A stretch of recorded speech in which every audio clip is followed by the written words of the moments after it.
Nie je to tak dávno, čo kompetentní oznámili znovu otvorenie prípadu smrti generála Lučanského. Niekdajší policajný prezident zomrel za nevyjasnených okolností. Hovorí o tom aj kniha Gustava Murína Smrť generála Lučanského.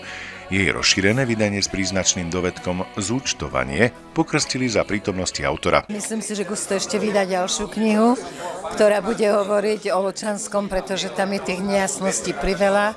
A tých, ktorí chránia to tajomstvo, v úvodzovkách chránia, ktorí ho pod koberec chcú zakryť, tak jednoducho budú robiť všetko možné, ale ja dúfam, že pravda sa raz odhalí. Krstilo sa na stretnutí stolovej spoločnosti v Bratislave. Kniha uzrela svetlo sveta vďaka Ivanovi Kristovovi.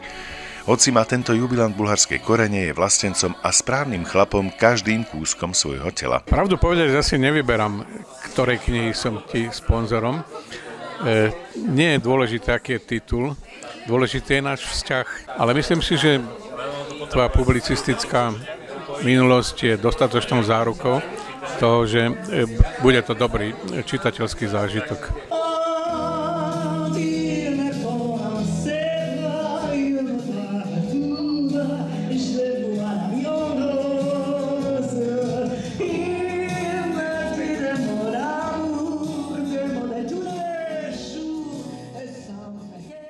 Oslávenec Ivan so 7 krížikmi na chrbte, ktorému na krste knihy zanútila Monika Stanislavová, nie je jediným vlastencom, ktorý Gustovi Murínovi drží pri jeho tvorbe palce. Ti môžem, Gusto, len zagratulovať k tvojej 4. knihe tento rok a neviem, či je to už kniha, ktorá 70.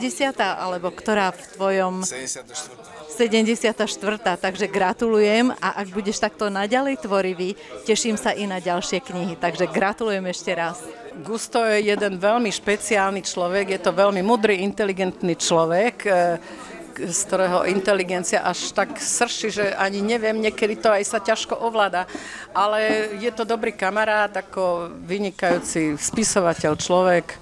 Záver roka sa teda v prípade knihy o generálovi Lučanskom nesie v znamení zúčtovania. Zostáva dúfať, že sa tak stane i v prípade vyšetrovania jeho smrti. Z Bratislavy Viliam Šuška.